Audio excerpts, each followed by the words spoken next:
வணக்கம். நான் மான்மதி கிருஷ்ணகுமார் பேசுகிறேன். இன்றைய முத்தமிழ் வைக்கலாம் நிகழ்ச்சியில் நம்ம இசைத்தமிழை பற்றி பார்க்கலாம். இசைத்தமிழில் என்ன பார்க்கலாம்னா, நீதிக்கு பின் பாசம் என்ற ஒரு திரைப்படம் வந்தது. அதில் சைக்கிள் கற்றுத்தரார் கதாநாயகன், கதாநாயகிக்கு சைக்கிள் கற்றுத்தராரு. இதை கூட ஒரு காட்சி ஆக்கலாம். அது ஒரு பெரிய விஷயம் கிடையாது. ஒரு படத்தில் அந்த மாதிரி ஒரு காட்சி வரலாம். அந்த காலத்தில் 2 வீலர்லாம் கிடையாது, கார்லாம் ஓட்ட கற்றுக் கொடுக்க முடியாது. கார் ஓட்ட கற்றுக் கொடுக்குறது கூட இன்னொரு பாடல் இருக்குது. அதுவும் மக்கள் திலகம் எம்ஜிஆர் சரோஜதேவி பாடல் தான்.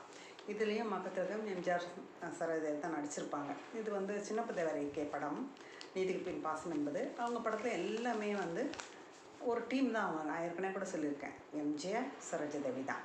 அதே மாதிரி பாடல்னு எடுத்துன்னா கவியரசர் கண்ணதாசன் தான். இசையமைப்புன்னு எடுத்துக்கிட்டால் கேவி மகாதேவன் தான். இவங்க தான் இந்த ஒரு டீம். அதனால் அவங்களுக்குள்ள ஒருவருக்கு ஒருவர் நல்ல ஒரு புரிதல் இருக்கும். அதனால் அதில் வர பாடல்கள், அந்த காட்சி எல்லாமே ஒரு ஒருங்கிணைப்பாக ஒரு கட்டும் செட்டுமாகவே இருக்கும். அந்த மாதிரி வந்திருக்கும். மிக அழகான ஒரு கூட்டணி அது. அப்படி அந்த பாடலில் சைக்கிள் ஓட்ட கற்றுத்தராங்க. அது கூட பெரிய விஷயம் கிடையாது. ஆனால் சைக்கிள் ஓட்டுறதுக்கான பாடல் வைக்கிறாங்க. அதுதான் ஒரு சிறப்பு.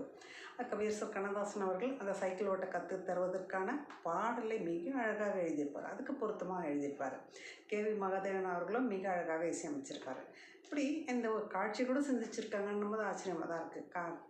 சைக்கிள் ஓட்ட ஆண் அந்த கதாநாயகிக்கு கற்றுத்தராரு. இப்போ என்ன கற்றுத்தரான்னா, அந்த விசிலெல்லாம், அந்த இசையெல்லாம் வருது, அக்காடின்னு அந்த இசையெல்லாம் வருது, தாளம்லாம் வருது. வந்துட்ட உடனே அக்கம் பக்கம் பார்க்காதே, ஆளை கண்டு மிரளாதே. அவங்க சொல்லி திரும்ப அதை சொல்லுவாங்க. இந்த பக்கம் அந்த பக்கம் பார்த்துட்டு பயம் வந்துடும், பார்க்க நேராக பாரு அப்படின்னு சொல்லி தருவாங்க. அந்த மாதிரி அக்கம் பக்கம் பார்க்காதே, ஆளை கண்டு மிரளாதே. அப்புறம் இடுப்பை வளைக்காதே, ஹேண்டில் பாரை ஒடிக்காதே.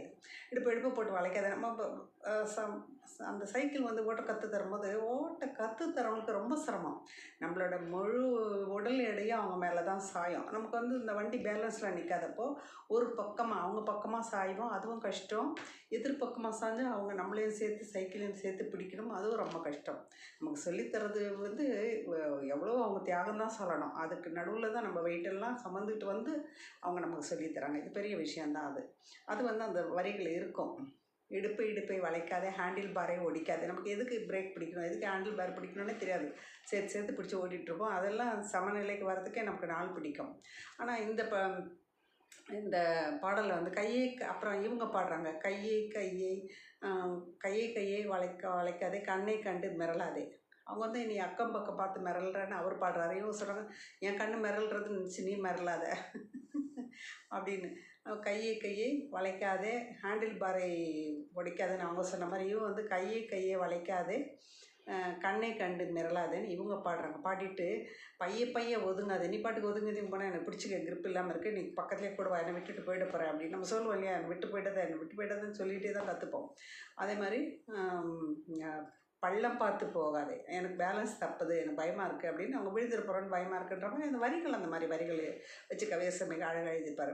அப்புறம் கிளாரினட், வயலின், இந்த அக்கார்டின், இந்த இசையெல்லாம் வரும். இந்த தாளத்துக்கு தபலா, பேங்கோஸ், எல்லா இசையும் வருது. அதுக்கப்புறம் என்ன பண்ணுறாரு, இவர் சொல்லித்தர்றார். சரணத்தில் போகுது. போக்குவரத்து அதிகமாக இருக்கும்போது மெதுவாக போகணும், புரிஞ்சுக்கோ. இப்போ தான் சொல்லித்தர்றாரு. அதனால் ஒரு ஸ்டெப்பாக ஒன்றா சொல்லித்தர்றாரு. போக்குவரத்து அதிகமாக இருக்கும், மெதுவாக போகணும், புரிஞ்சுக்கோ. இவர் தெரிஞ்சுக்கோன்னு பாடுறாங்க. அவங்க எனக்கு நான் அப்படி புரிஞ்சுக்கணும், நீ முதல்ல புரிஞ்சுக்கோ அப்படின்னு இவருக்கே சொல்லித்தராங்க. அந்தம்மா அப்படியே வருது. பெண்ணை பார்த்தா போக்குவரத்தும் நின்று போயிடும், புரிஞ்சுக்கோ. இந்த பெண்ணை பார்த்தா போக்குவரத்தும் நின்று போயிடும், புரிஞ்சுக்கோன்னு அவங்க பாடுறாங்க. பாடினவுடனே அப்படின்னு அவர். இவங்க நம்ம திரும்பி 2 பேரும். அந்த ஹார்மோனி ரொம்ப அழகாக இருக்கும். கேவி மகாதேவன் ஐயா பாடலே ஆஹா ஓஹோ பேஷ் அதெல்லாம் ரொம்ப நிறைய வரும். அந்த மாதிரி வச்சு பாடல் அமைப்பார். ரொம்ப அழகாக இருக்கும். இது திருப்பி அந்த பல்லவி அக்கம் பக்கம் பார்க்காதேன்னு பல்லவி. இது முழுக்க அந்த கற்றுக் கொடுத்தது நடந்து கொண்டே போகுது. அதுக்கு அடுத்து சரணம், கிளாரினட், வயலின், பேங்கோஸ், தபலா, அதெல்லாம் வருது. உடனே விசில் அடிக்கிறாரு. விசில் அடிச்சுட்டு என்னென்னா, இப்போ போலீஸ் அந்த போக்குவரத்து அலுவலர் மாதிரியே கை கட்டி நிறுத்தினோடனே அப்புறம் போலீஸ்காரர் ஸ்டாப்புன்னு சொன்னால் பொட்டுன்னு நிற்கணும், தெரிஞ்சுக்கோ அப்படின்றாரு. போலீஸ்காரர் ஸ்டாப்புன்னு சொன்னால் இன்றைக்கி பிரேக் போட்டு நிற்க தெரியணும் அப்படின்னு அதை கற்றுக் கொடுக்குறாரு. அதுக்கு இவங்க சொல்கிறாங்க, பொண்ணு போகிற வேகத்தில் யார் தடுத்தாலும் பொண்ணு நிற்காது, புரிஞ்சுக்கோ. சைக்கிள் போகிற வேகத்தில் யார் தடுத்தாலும் பொண்ணு நிற்காது, புரிஞ்சுக்கோ. அவ்வளோ சீக்கிரம் பிரேக் போட வராது போல இருக்குது அப்படின்னு இவங்க புரிஞ்சுக்கோன்னு இவங்க பாடுறாங்க. அப்புறம் உடனே இந்த 2 பல்ல சரணம் வரத்துக்குள்ளே அவங்க கற்றுக்குறாங்க இல்லையா, அந்த பாடல் முழுக்க கற்றுக்கிறதான் காட்டுறாங்க. அப்போது அதுக்கும் ஒரு வரி, ஆஹா பேஷ் பேஷ் அற்புதம் அழகு, அதுக்குள்ளே பழக்கம் ஆயிடுச்சு.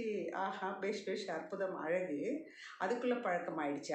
அதுக்குள்ளன்ற ஒரு வார்த்தைக்கு இருக்கு இல்லையா, அது எதுக்குள்ளன்னா, அவர் வந்து வேறு வேறு ஷர்ட்டு போட்டு வேறு வேறு நாளில் சொல்லித்தரல, ஒரே ஷர்ட்டில் தான் வந்து சொல்லித்தராரு. அப்போது ஒரே ஷர்ட்லன்னா அப்போ அந்த ஒரு நிகழ்வுலேயே அவங்க கற்றுக்குறாங்க. அதுக்கு தான் அந்த வரி, ஆஹா பேஷ் பேஷ் அற்புதம் அழகு, அதுக்குள்ளே பழக்கமாக ஆயிடுச்சு, அதுக்குள்ளே கற்றுக்கினாச்சு அப்படின்னு அவர் பாராட்டுறாரு.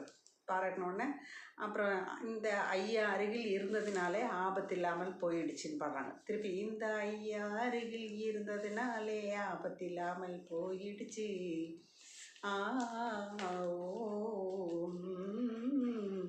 திருப்பி அக்கம் பக்கம் பார்க்காதே ஆளை கண்டு மிரல்லாதே, அவங்க பாடுற, இவங்க பைய கையை வளைக்காதே, பக்கம் பார்த்து ஒதுங்காதே, பள்ளம் பார்த்து போகாதேன்னு இவங்க பாடுறாங்க. இப்படி ஒரு சைக்கிள் ஓட்ட கற்றுத்தரத்துக்கான ஒரு சூழல், அதுக்கு என்னென்ன வரிகள், அந்த கற்றுத்தரத்துக்குள்ளே என்ன நம்ம உரையாடல் வருமோ அதை பாடலுக்குள்ளே வச்ச ஒரு கவியரசர், அதுக்கு மெட்டு போட்டு கேவி மகாதேவன், அதை அற்புதமாக பாடிய டிஎம்எஸ் பி சுசீலா அவர்கள், டிஎம் சௌந்தரராஜன் ஐயாவும் பி சுசீலா அம்மாவும், அதுக்கு மிக அழகாக நடத்தி கொடுத்த எம்ஜிஆர் அவர்களும் சரோஜாதேவி அவர்களும், பார்க்கவே காட்சி ரம்மியமாக இருக்கும். ரொம்ப அழகான ஒரு பாடல். நீதிக்கு பின் பாசம் என்ற படத்தில் அக்கம் பக்கம் பார்க்காதே என்ற பாடலை கேளுங்க. நன்றி.